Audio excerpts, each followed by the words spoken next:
I just want to switch now to Sudan's neighbour, because across the border, conflict is threatening to reignite in South Sudan, the world's youngest nation. Aid groups have warned that dozens of civilians have been killed or injured in airstrikes in recent weeks. That's as the army clashes with militia groups. The violence is threatening to worsen a displacement crisis already underway in both nations. I've been speaking to the International Organization for Migration's Frantz Celestin, who is its regional director for the East Horn and Southern Africa. Have a listen. South Sudan has experienced social tensions and civil wars for many years, but the most recent tensions that we are experiencing is because of the breakdown of the power-sharing agreement between Riek Machar and Salva Kiir. This now brings South Sudan to the brink where we see very few moves that can take it back from the brink of civil war. But the possibility exists. Yeah, with the right pressure points. You literally could go back to the future with both of these characters, yes. Who were fighting each other, and the two Dinka Nuer tribes. I remember being in South Sudan and covering this conflict as it was unfolding. But with that comes all of the issues that South Sudan has. I mean, it is an incredibly poor country. There are people facing not just poverty and famine, but disease as well. There was a cholera outbreak. I mean, so it's not just conflict they're dealing with. Right. Well, it's a whole spectrum of challenges that South Sudan is facing.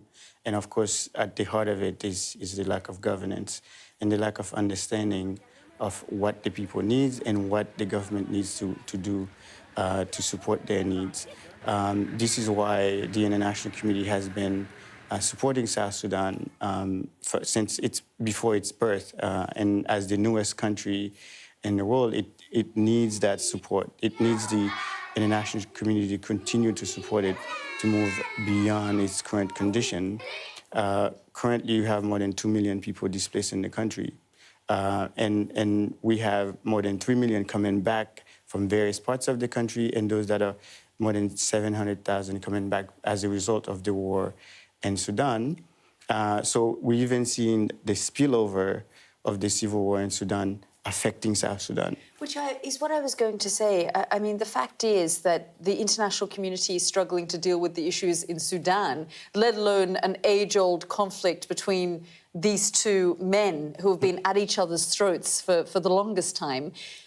Do you feel, or are you hopeful that the international community will give this the attention it needs?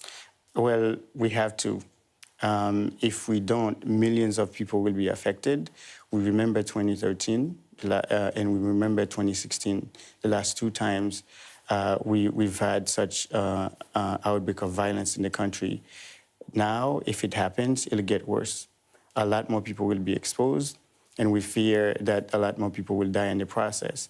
But that's not the only thing. If there were to be outbreak of violence, general outbreak of violence, it would not be confined to the borders of South Sudan. We already seen the impact it's having in the Gambala region of Ethiopia. So the spillover effects can have impact on Kenya, on Ethiopia, and the neighboring countries. So we have to do something to prevent that from happening, not only to save lives inside South Sudan, but also to prevent it from spilling over outside of its borders.